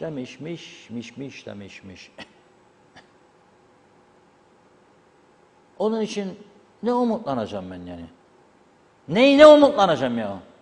O meclise giren iş adamı sıfatıyla arkadaşlar, siz bu ülkeye hizmet etmek için mi girdiniz? Eğer o niyetine girdiyseniz hizmet edebildiğinize inanıyor musunuz? Siz de Türkiye'ye sık sık gidip gelirsiniz. Hadi paracıklarınız var, hazneler doludur, Allah versin sizin. Ama 7.000 lira bilet faturası geldiğinde önünüze ödesin şirket. Rahatsız oluyor musunuz, olmuyor musunuz? Oluyorsanız o zaman bir şey yapmanız lazım. Yapmadığınıza göre olmuyorsunuz demektir. Siz olmuyorsanız halkın rahatsız olmasını hiç mi umursamıyorsunuz? Hiç mi? Demek ki umursamıyorsunuz. Adam size diyor ülkenin en büyük örgütü ki zamanında bu Kıbrıs Türk Ticaret Odası akaryakıda %yarım zam yapıldığında bir eylem kararı aldığında hükümet düştüydü. Başbakan istifa ettiydi. Ama son yıllarda o olaylardan sonra her seçim dönemi önde gelen 2 parti, 3 parti bu kurumları ele geçirmek için yarıştı. UPP'sı da, CTP'sı da, TDP'sı da hepsi. Benim adam mı girsin senin adam? Ne olacak girdiğinde? Ticaret odası yanıma çekeceksin. Neyi çekeceksin? Onun üyeleri özgür değil mi? İstediğinde sandık kasa isterse oy verir, istediğinde vermez. Ama sen onun bağımsızlığını bir defa bozdun mu, o gelen adam da sana kendini borçlu hissetti mi, görevini yapamaz. Yapamayınca da ülke işte bu duruma gelir. En hayati konularda ağzını açamaz ülkenin büyük kurumları. Son 2 gün ticaret odasından duydum. Onları da devamlı biz uyarıyoruz. Ama bu bildiricikler artık görülüyor ki tesir etmiyor. Tesir etmiyor. Başka türlü düşünmek lazım. Yani ben meclisin içindeki insanlara şaşıyorum. UBP'lilere de şaşıyorum. Yahu içinizde doktor var, bilmem mühendis var, hukukçu var. Yahu hiç rahatsız olmazsınız ya yolda yürürken vatandaşın yüzüne baktığınızda. Yani hiç bu Lefkoşa'da bu Güngör çöplüğü yanarken, herkes seyirlenirken, tanıdığınız ailelerin küçücük çocukları, bebekleri pencere açamaz duruma gelmişken, zehirlenirken, insanlar bahçesinde bu yaz akşamları oturamaz duruma geldiği, hiç mi yahu yüzünüz kızarmaz bunları gördüğünüzde? Hiç. Neden bu hale geldi bu memleket sormazsınız ya. Neden bu ülkenin o bir tarafı ki 200 bin göçmen verdiği, malını mülkünü bize bıraktı insanlar. 49 yıldır kan ağlıyorlar. Neden o insanlarda bu sorunlar yaşanmıyor da bizde yaşanıyor diye. Hiç sormazsınız ya kendi kendinize. Budur yani kültürümüz. Budur yönetim becerimiz. Budur siyasete girme nedenimiz. Yazıklar olsun. Evet, uçak biletleri yüksek ama siz görev veriyorsunuz. Matematik öğretmenine görev verdiğiniz eğitim bakanısınız veya okul müdürü. 3A sınıfına matematiği sen vereceksin Şif Hanım veya Mahmut Bey. Girdi, o öğretmene siz yok onu öğretme, bunu öğret deme hakkınız var mı sınıfa koyduktan sonra? Onu yapma, bunu yapma. Bilmem bugün bu dersi verme. Bu sayfayı atla deme hakkınız var mı?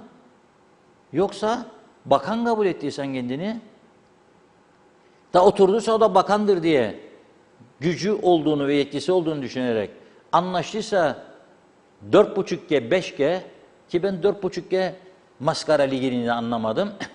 5 yaptı Güney 1 yıldır. Bizde 4, 4,5, 5, 4, 4,5, 5. Ne şiş yansın ne kebap be. O düşünce. Öyle. Anlaştı. İhaleye çıkacak dedi. Havada bıraktınız adamı. Hala 3G. Her gün ben ki mecburum mesleğim icabı. Gazeteyle, televizyonla yazışacağım. Sayfa göreceğim. Gece yarılarına kadar dövüneceğim elimde. Telefon çektiydi, çekmediydi. 3G burada çekerdi, burada çekmezdi.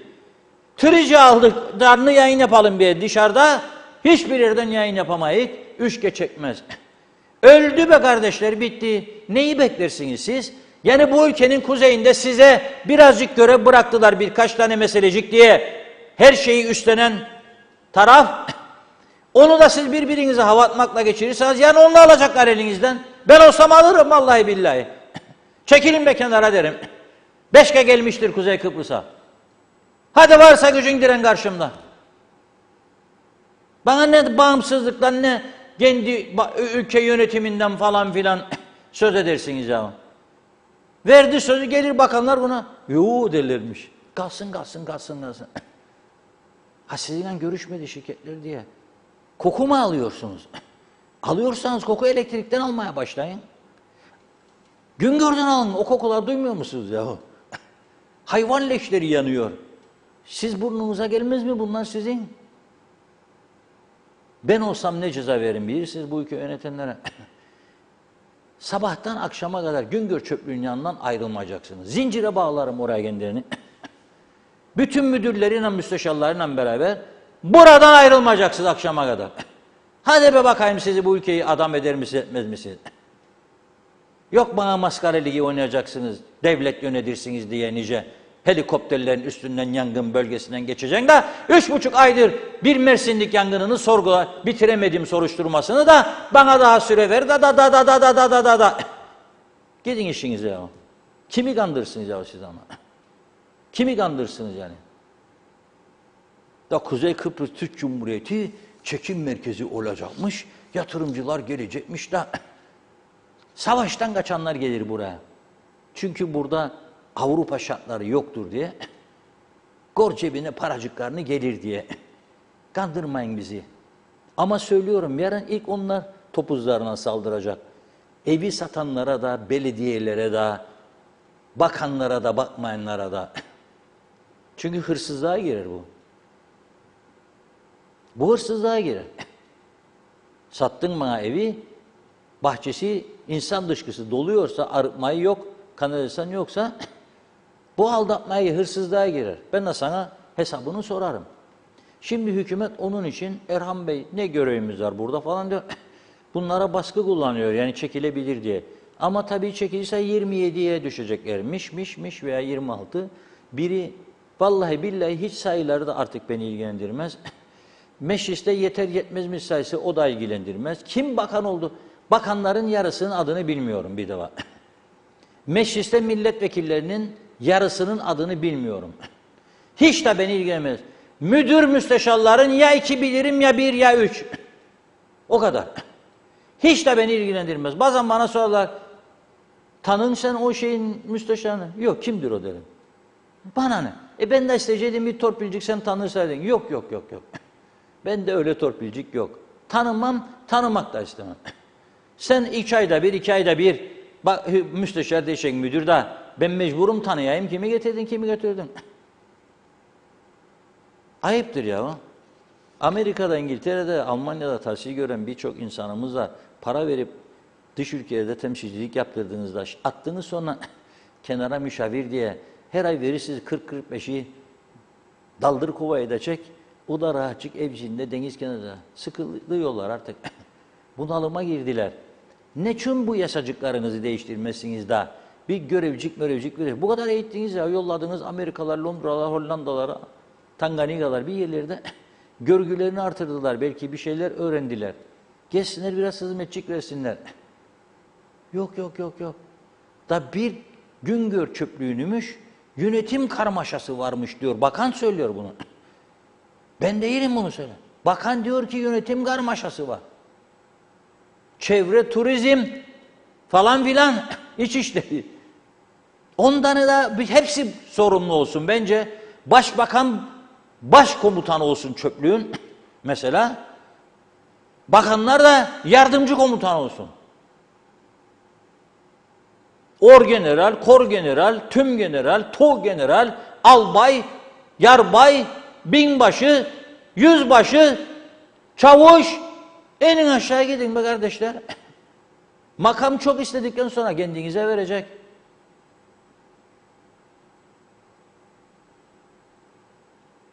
Uğraşın orada şimdi. Çöp kap. Arkadaşlar son bir video geldi.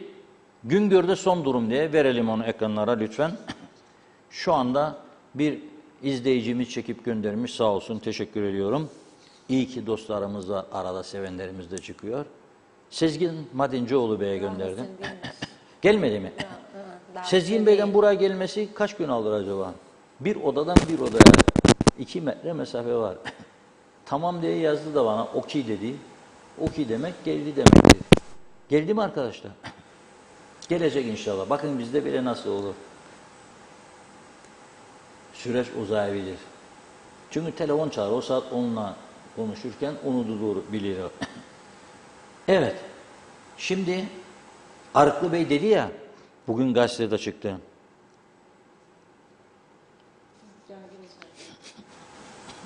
Reşat Bey geldi görüntü. Bu değil mi? Evet. Bu.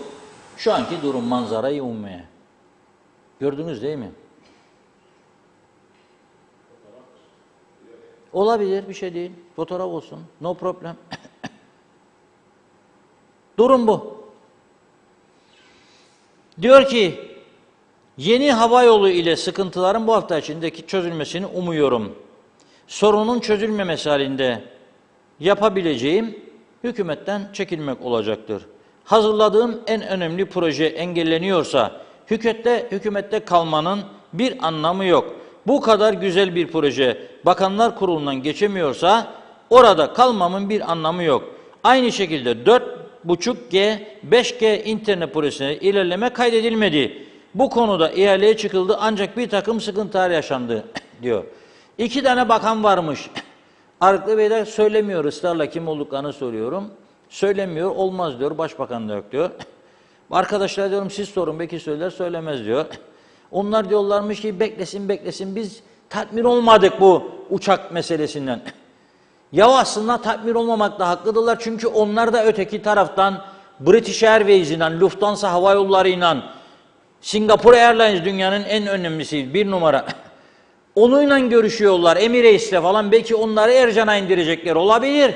Bu çok önemli. Şimdi onlar var iken sen bana Mavi Gök'ü mü indireceksin buraya ya? 737-800, Jumbo Jet'ler 777 gelecek. Tabii Ercan'ın pistine de inemez bilmem. Tarlaya iner derler, belki 777. Tarla sığar mı onu da bilmem. Larnaka sığdı ama 777'yi Emirates indirdi oraya. Evet, geçmiş olsun. Siz devam edin bu şekilde. Düğüncükler gezin. Meyhanecikler falan filan. Arkadaşlıklarınız işi, onu müdür, onu müsteşar, onu bilmem ne bir yerciklere yerleştirmeye devam edin. Küçük ihalecikler varsa mesela vereceksiniz, birkaç çukur kapatsın birisi.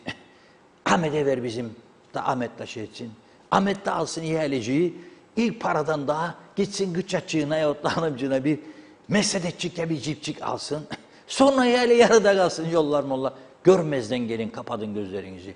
Başbakanın önünde 15 yıldır kırılan elektrik direkleri var. Kablolar bu boyda atıl vaziyette. Onu bile görmüyorlar. Ne başbakan görüyor, ne aynı yolda dışişleri var, ulaştırma var. Hiçbiri görmez be kardeşim, 20 yıldır. Oralardaki direkleri olsun da bir değiştirin be göreyim. Umutlanayım yurdumdan. Da bana 2'de 1'de yalan dolan umudumu kesme yurdumdan. Ben çoktan kestim umudumu. Yurdumdan da sizlerden de. Çoktan. Zehir zemberek ettiniz memleketi bize, zehir zemberek. Adam diyor Mausa'dan diyor randevu istedim diyor hastaneden. Beni yönlendirdi diyor, Lefkoşa'dan çıkar artık randevular diyor. Sabahtan akşama kadar telefon. 1101'i verdiler bana diyor. Ne zaman gideceğim ben? Mausa Hastanesi'nde randevu isterken Lefkoşa üstünden gideceğim. Vallahi bu gece yok şişcik şeftalicik, yanında bumbarcık dersem gene bugün harcadığım enerjiyi alamam. Üzülüyorum bu Kuzey Kıbrıs Türk Cumhuriyeti devletinin durumuna. Çok mesaj yoksa o vatandaşlar vardı biliyorsunuz. Evet. Ömer Ondan sonra Kadiroğlu'nu alalım. gönderdik.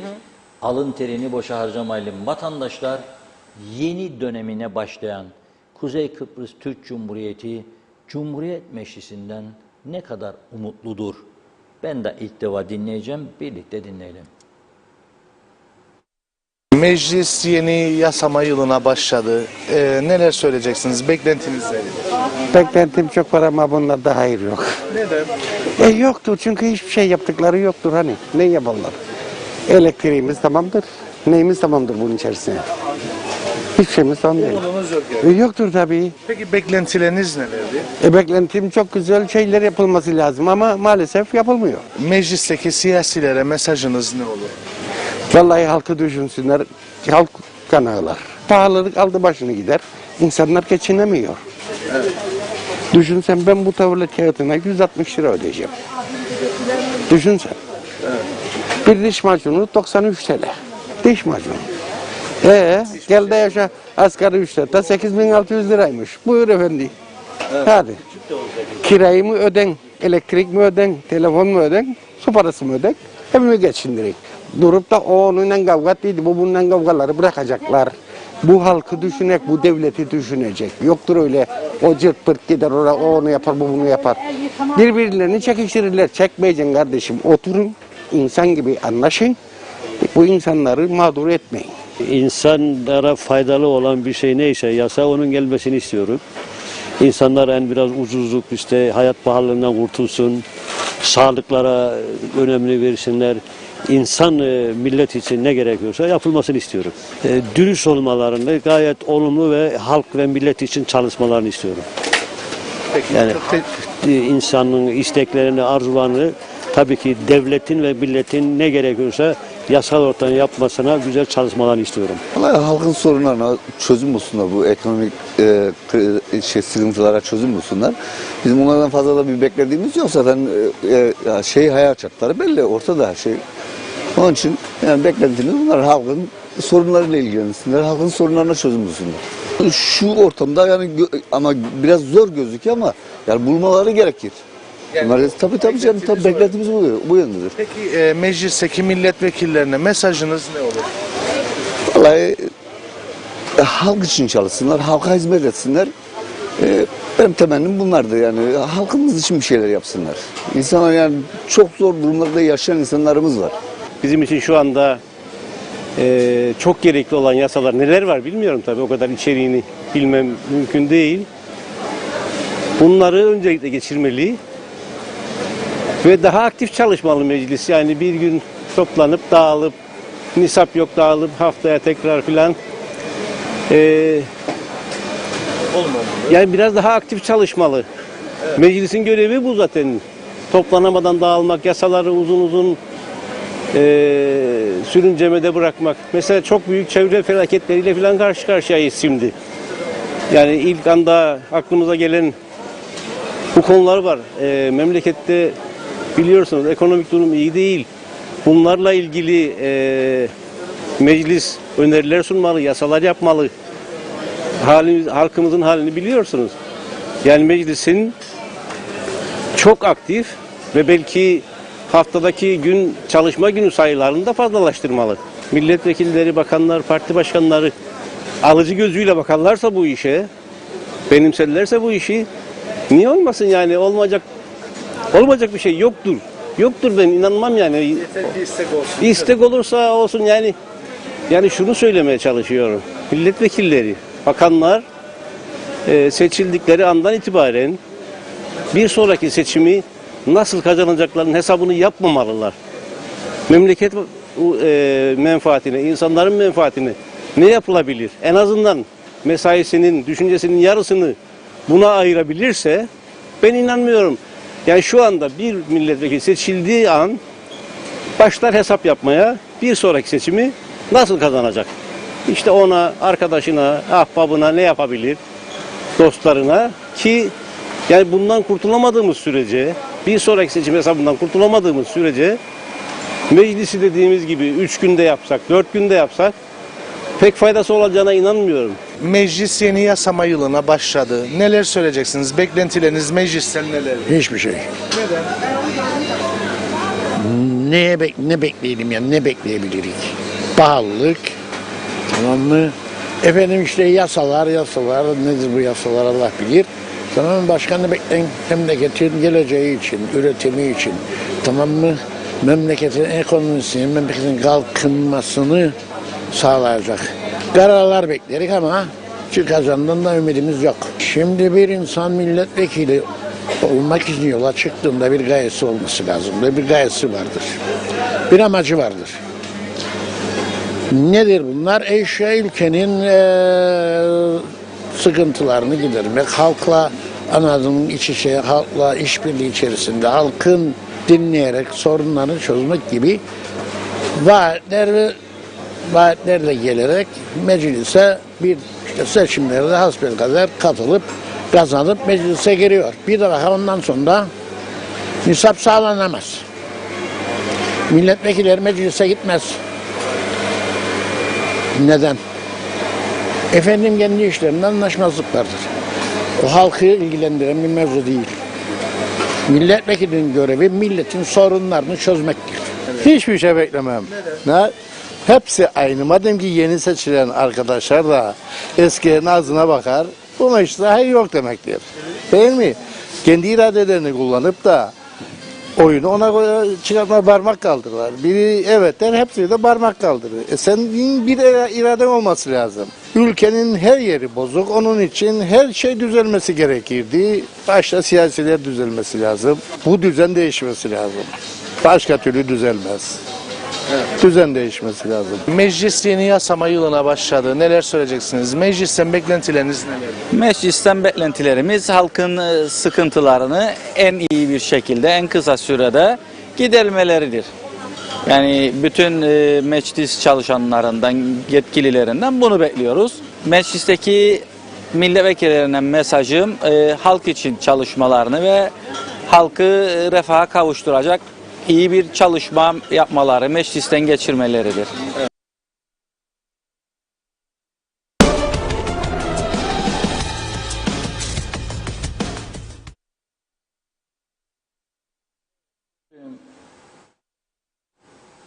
Evet, gördüğünüz gibi vatandaşların hemen hemen hepsi meclisin verimliliğinden veya mebusların verimliliğinden memnun değil, mutsuz. Tabii hademeler eylem yapıyor, o ayrı bir olay, ödemiyorlar ya.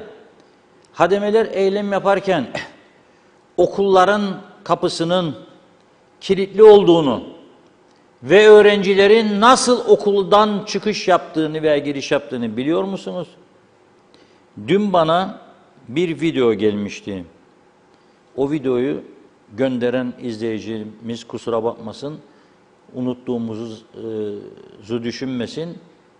No comment bölümünü almıştık. Program uzayınca arkadaşlar bugüne bıraktı. İzleyelim, bakın bakalım. Bu hangimiz çocuğumuzun bu şekilde Mausa Namık Kemal Lisesi okula gidip gelmesini kabul edebilir? Kim bu sorumluluğu üstüne alabilir? Bakın nereden çıkıyor çocuklar, bakın. Düşüp kırsa elini ayağını kim hesap verecek buna? Korkulukların üzerinden atlıyorlar. Bakın, kızı erkeği.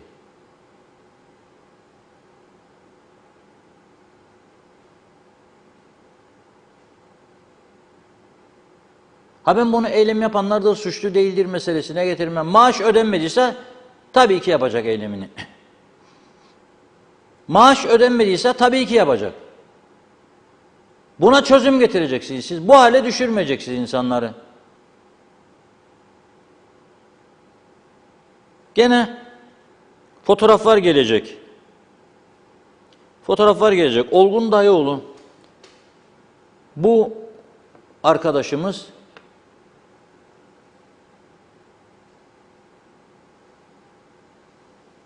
Ağırdağ bölgesinden. Hani geçen gün yandı ya.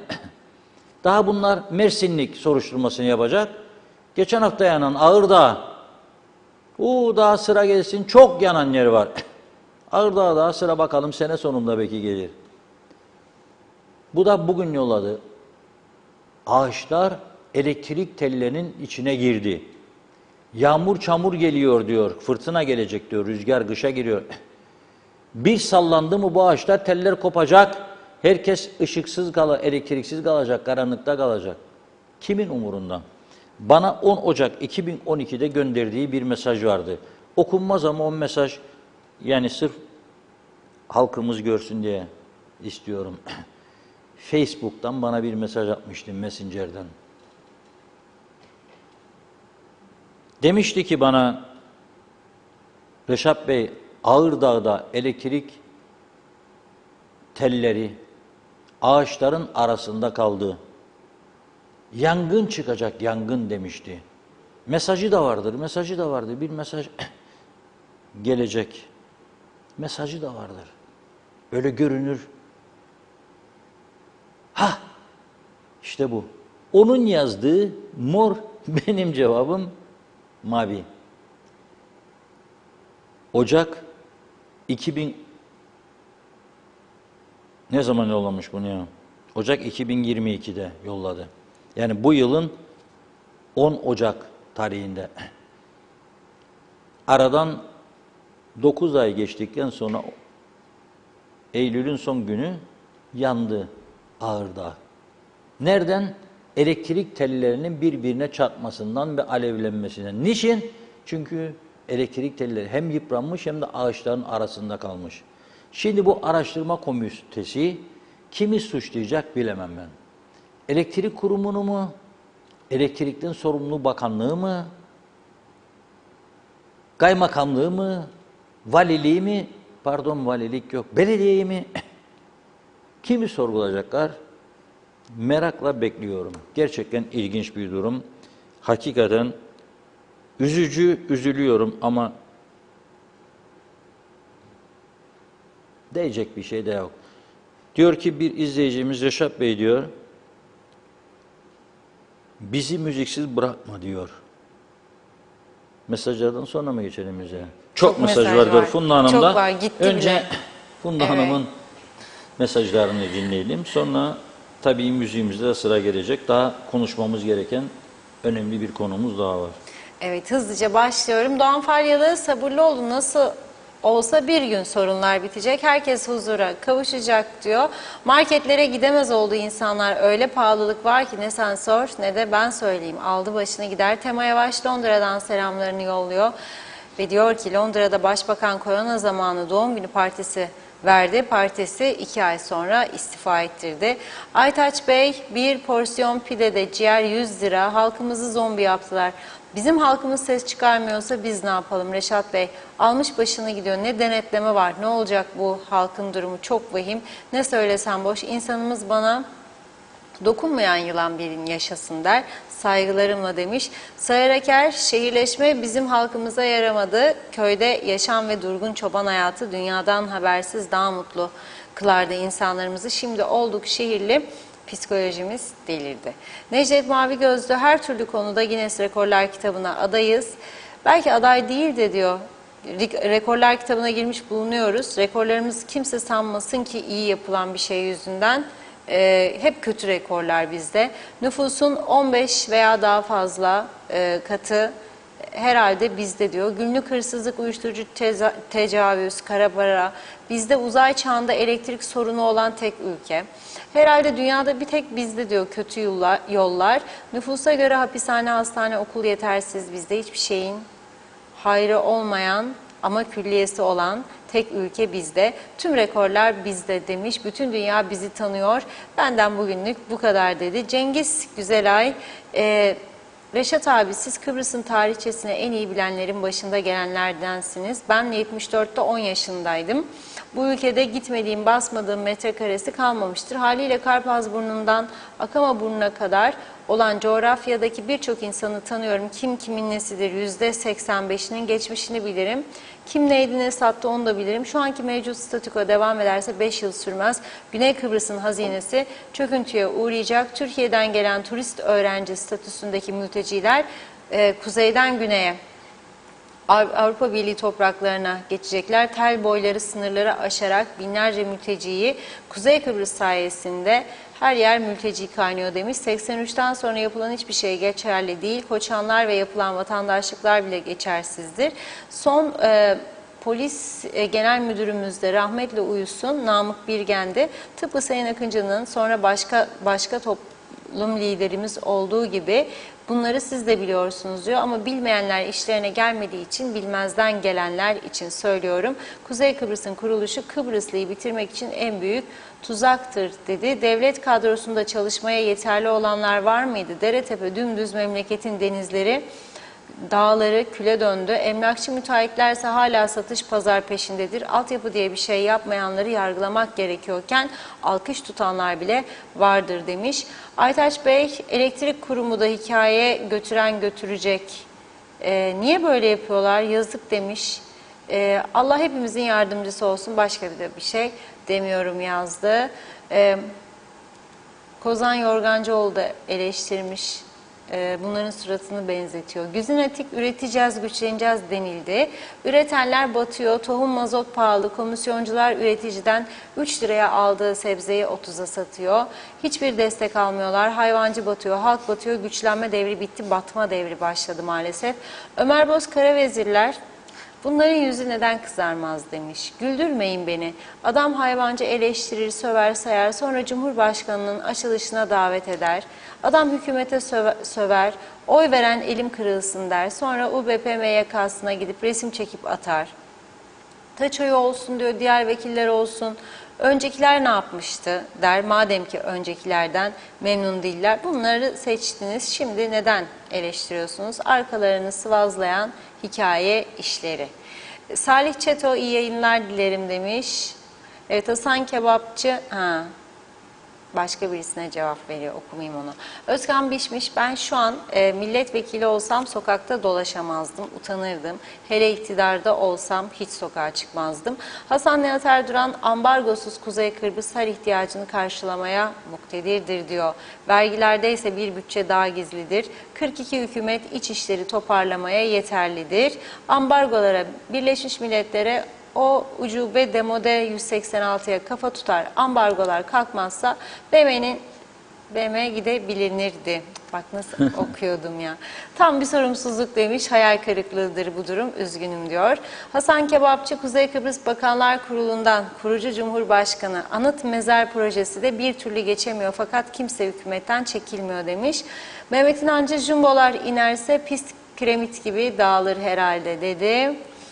Evet, Cengiz Güzelay, Reşat abi tek bir kurtuluş çıkar yolumuz Kuzey Kıbrıs'ın reddi mirasla lav edilip meclisi kapatıp dürüst liyakat sahibi 10 eğitimli insanı halk arasından atayıp hiçbir torpille mal vermeden bu içler acısı yapıya bir hal çaresi bulmak için acil olarak karar vermeliyiz diye düşünüyorum. Toplumun hesabına borçlar yazdırarak birilerini ihya ederken toplumun büyük bölümünü mağdur eden bu hesapsız kitapsız diyor. Evet, erişmiş. Serkan Never, parası yok 90 liraya diş macunu, 160 liraya tuvalet kağıdı, ister daha ucuzluk olsun. Günay Şeherli, bu ülkenin düzenini bozan kirli siyasetimizdir demiş. Kendimizi yok etmek için canla başla uğraşıyoruz. Başkalarına taş atmak bizim işimiz. Siyasilerimizde sorun var. Bu sorun hem belediyeleri hem kamuoyu kapsar. Gerçekleri göremiyorsak bu ülkenin düzeleceği yok. Amerika bile bu ülkeyi düzeltemez. Ben 18. yaşında savaşı gördüm. Dünya kaynıyor. Kıbrıs bir daha savaş görürse belki düzelir.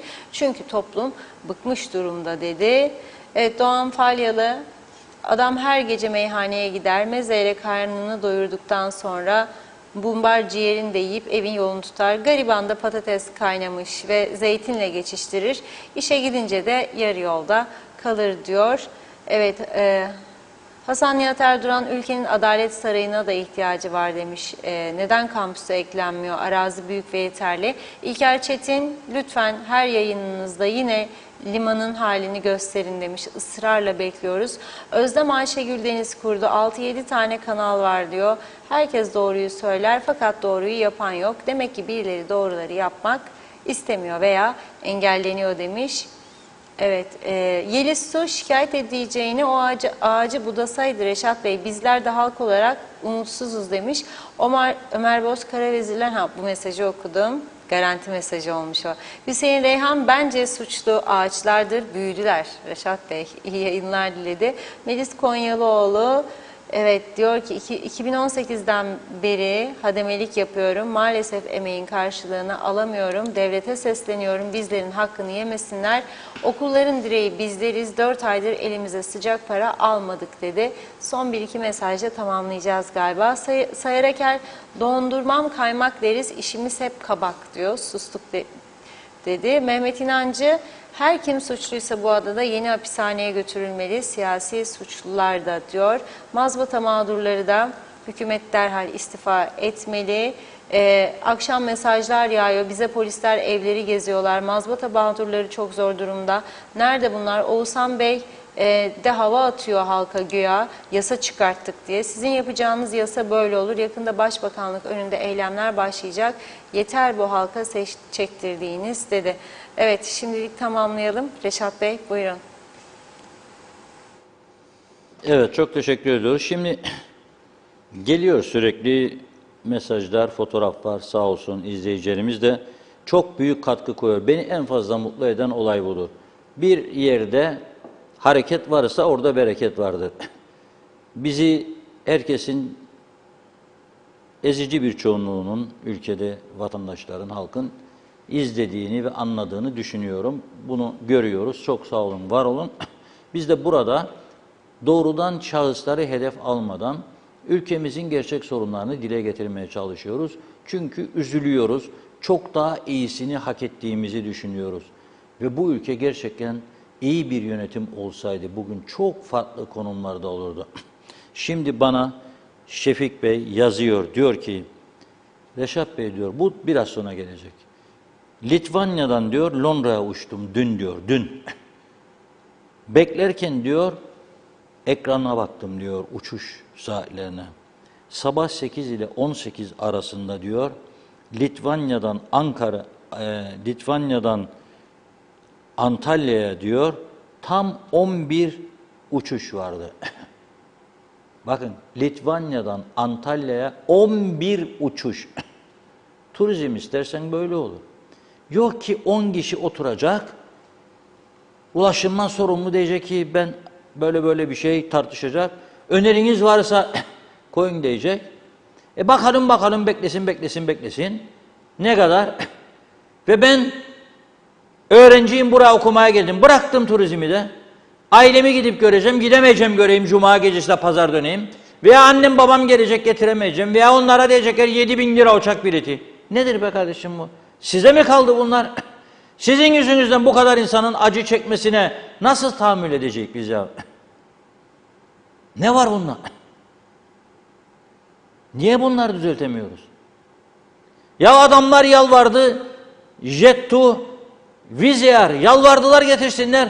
Rum Ulaştırma Bakanı, Turizm Bakanı, örgüt başkanı onlar da Larnak Havaalanı'nda şampanyalarla karşıladılar bunları ya. Uçak gelsin, yolcu gelsin. Koronadan sonra söylüyorum. Bizde yok. Şimdi o tabela da gelsin. Bunda Ömer yeğenim gönderdi sağ olsun. Dün diyor bizim mahallede monte edilen reklam tabelası diyor. Hani yangınlardan temas ettin diyor. Bir rüzgarda diyor metale değecek olan kablolar mahalleyi yakacak diyor.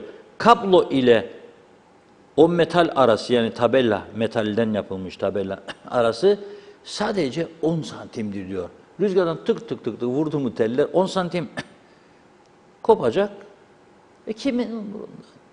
Bunun bir yani ölçüsü, kanunu, nizamı yok mudur arkadaşlar? Bilmiyorum. Gerçekten bilemiyorum. Çok güzel bir şarkı gelecek ama bakın dans da var ekranda, görüntüde. Eğer oysa, yani arkadaşlar bazen karıştırıyor sırasını şarkıların. Oysa gelecek olan o şu diyorum. Evde rahatsanız, hanım mutluysa beyler kaldırın bir dansa deyin. Bırak ya o güngörü da müngörü da, onu da bunu da.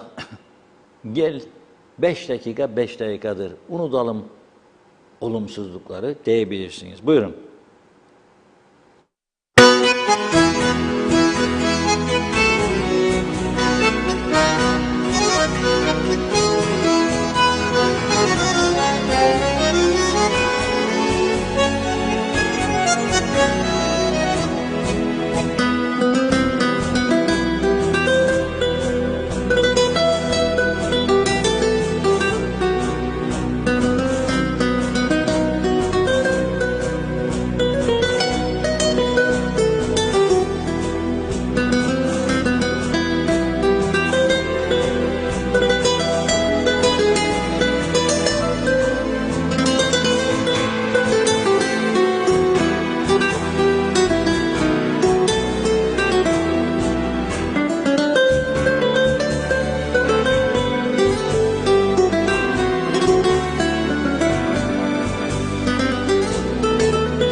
Evet, her baba yiğidin harcı değil tabii böyle dans etmek falan. Dans dersleri var, oraya gidenler falan. 3-5 aydan sonra vallahi ne bileyim ben o konularda pek becerikli değilim. Dans etme konusunda zor. Evet, şimdi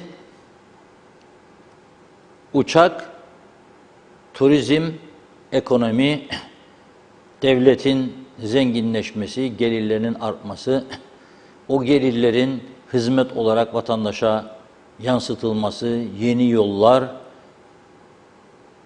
ikaz işaretleri, ne bileyim parklar, eğlence yerleri, bir yığın yapılması gereken konu vardı. O Girne'de inşaat patlaması olduğu zaman akıllı bir yönetim olsaydı bu ülkede 10 yıl maaşları bankadaki depozitle yatıracakları paralarla, vergi paralarıyla 10 yıl garanti alırlardı. Ondan sonraki gelirler hep yatırım. Fakat daha fazla müteahhitleriyle dans etmeyi sevdiği için arkadaşlar. O dans başka türlüdür. Az önceki dansa benzemez. O dans başka türlüdür. Yemeyelim mi, içme içelim mi, vur be bağlama gidelim, kaç günlük falan filan filan filan. Ha? Bizim çocuk da arabayı değişmek ister. Bir cipcik de onu alalım. Bizim hanım bilmem bir meslekçik. Ya bilmem kaçamak yapalım gidelim, bir Almanya falan gelelim oradan buradan İstanbul geceleri falan. Bizim tango bu. Bu tangoya alışan ve bu tangoya göre siyaset yapanlar sayesinde Girne betonlaştı, mahvoldu. Fakat antik liman da mahvoldu bu arada. Antik limanı tamir edecek kaynak bulamadılar. Proje yapamadılar. Mahvettiler memleketin tarihini. Girne Galesi, tarihi gale, otlarını bile temizleyemediler. Ağaç oldu orada. Bir duvarlarından taşlar dökülüyor. Kuş yuvasına döndü. Arka tarafında fuhuş falan serbest, uyuşturucu. Maalesef arkadaşlar. Bu bize yarattıkları düzen. Ya o kadar izni veriyorsun, Girne gibi dünyanın en gözde yerlerinden birine koy be geçse gelin dıştan geldi, koy vergisini daha fazla birazcık koy tapuya mapuya dokunda. Senin vatandaşın değil zaten alan bunları yapan. Dokun be birazcık. Da onu da elleme, ayrı bir fon tut. Girne'yi kurtarma projesi mi dersin? Girne'yi güzelleştirme mi dersin? Girne'yi Girne yapma mı dersin? Ne dersen de bana. Şimdi diyorlar ki o da bu da. Ben öyle bir yetki bulsam özellikle son 25 yılı çok feci şekilde sorgularım. Hiç de gözünün yaşına bakmam. Sen Ulaştırma Bakanlığı yaptın. Sen Turizm Bakanlığı yaptın da bunu bu hale getirdin ha? Senin cezan Güngör'de bir gün değil sabahtan akşama kadar. Bir hafta o zehirin içinde durmaktır. Amerika'da ölümlü bir trafik kazasında yargıç düşünmüş ne ceza vereceğim ben buna. Gitti vurdu öldürdü. Ben bunu demiş cezaevine yollayacağım, besleyeceğim. Ben buna demiş para vereceğim, sevinecek. İkisini birden vereceğim. Ama demiş önce bu ikisini birden çekmezden önce ben ona başka bir acı çektireceğim. Nedir o? Bir ay her gün o çemberin etrafında 1 saat süreli döneceksin. Her gün hatırlayacaksın ki öldürdün orada birisini. Her gün. Ama kitabında yargıcın böyle bir ceza etkisi yazmıyor. Hani bizim derler yasalar, anayasa, baba yasa. Yahu senin anayasan, baba yasan nedir ya? İstersen ucundan bir ucundan bulun ve götürün. Bir ucundan. Ama olmaz. Şimdi dün çıktı gazetelerde ajanslarda bugün de çıktı gazetelerde Kıbrıs Rumların son 8 ayda kredi kartıyla KKTC'de harcadıkları para 29 milyon euroyu aşmış. 39, 49, 59, 69'da koyun kaç? Toplamda 100'e çıksa akaryakıtta %25 devletin kasasındadır. 100 milyonla 25 milyon. Ne yapmak lazım? Bunu fark edip daha da geçişleri kolaylaştırmak lazım. Ama olmuyor. Milyon defadır söylüyorum, usanmadım, usanmayacağım da. Hala metanda sıkıntı var. 3. kapıyı çoğu gün saat açamıyor oradaki muhaciri çünkü adam yok. Hatta bazen oradaki adamları alıp başka yere takviye yollarlarmış da orası daha da sıkıntıya girer. Nefes almayacaksınız, çalışacaksınız denilirmiş oradaki görevlilere de. Yazık günahtır ya. Canla başla çalışırlar. Ya da madem ki bu kadar cesursunuz, yani paraya ihtiyacınız yok sizin, o zaman paraya ihtiyacınız yoksa sizin o zaman çıkıp diyeceksiniz ki halka biz bu kapıları bu kadar bırakacak. Yok ki gidip gezeceksiniz, fotoğraf çekeceksiniz de yapacak, edecek de odur da budur da. Komite kurduk da. Komite kurdukları zaman veya da bazen derler ha, çalıştay düzenleniyor. Vallahi billahi gülerim ben o saatlerde. Olmayacak bir şey derim. Eğer bir işi Ali'ye ya Veli'ye havale edecekseniz adını korsun desin. Çalıştay düzenleyecek ve öyle karar vereceğiz çalıştay sonucuna göre. Herkesin görüşünün çağdaş dünya modeli.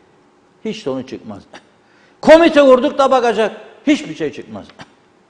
Hiçbir şey çıkmaz. Senin bakanlıklarda uzmanların olması lazım ki vardır nice. Yani ben kapıyı genişleteceksem benim karayollarında uzmanlarımın olması lazım. Emniyet Müdürlüğü'nden bir adam, karayollarından bir adam, senin başkanlığında bakansın, bakmayansın, başbakansın, cumhurbaşkanısın. Yaparsınız bir toplantıcık, hadi koçlarım dersin, hazırlayın projeyi, getirin bana 2 gün süreniz ara ve yürürlüğe de koyarsın.